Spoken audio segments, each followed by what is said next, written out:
ሰላም ጤና ይስጥልን የኢትዮ ፋይናንስ ቤተሰቦች ዛሬ በመላው ኢትዮጵያውያን ዘንድ በከፍተኛ ጉጉት ሲጠበቅ የነበረው የታላቁ ከያኒ ቴዎድሮስ ካሳሁን ወይም የቴዲ አፍሮ አዲስ አልበም ኢትዮሪካ ለህዝብ ጆሮ መድረሱን ተከትሎ የተፈጠሩ አነጋጋሪና አስገራሚ ክስተቶችን ይዘን ቀርበናል።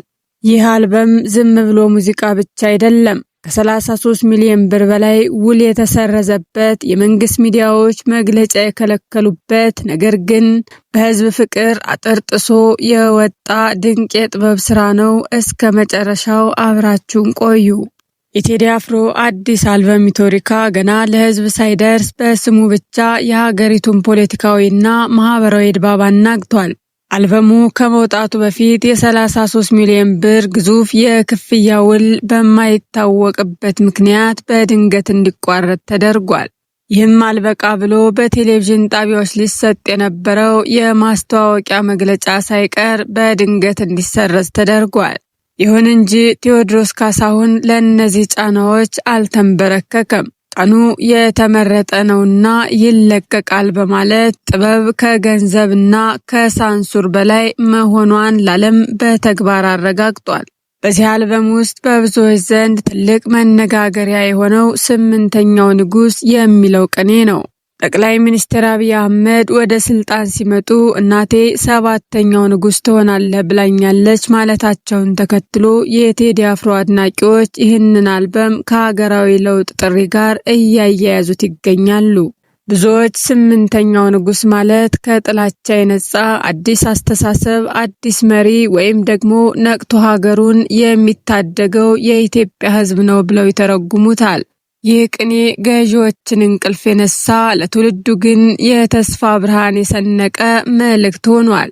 የአልበሙ ስያሜ ኢትዮሪካ የብዙዎችን ምናብ ነክቷል። ስያሜው ሁለት ጥልቅ ትርጉሞች ይይዛል ተብሏል። አንደኛው ኢትዮጵያና አፍሪካ የሚሉ ቃላት ጥምረት ሲሆን ይህም አርቲስቱ ያለውን ሰፊ አህጉራዊ ራዕይ ያሳያል።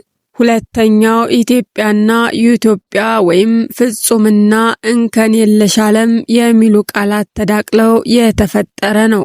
ይህ ስያሜ ቴዎድሮስ በፍቅርና በይቅርታ የተገነባች አዲስና የላቀች ኢትዮጵያን ለማየት ያለውን ናፍቆትና ራዕይ በዜማ የገለጠበት ነው።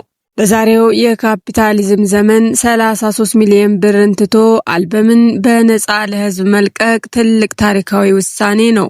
ቴዎድሮስ የኔ ስፖንሰር ህዝብ ብቻ ነው የሚል መልእክትን በተግባር አሳይቷል። የሚዲያ በሮች ቢዘጉም እያንዳንዱ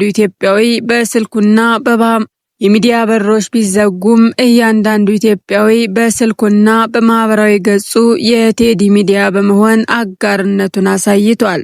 በጥቂት ሰዓታት ውስጥ ብቻ በሚሊዮኖች መደመጡ የጥበብን ኃይልና የህዝብን ፍቅር በግልጽ የሚያረጋግጥ ነው።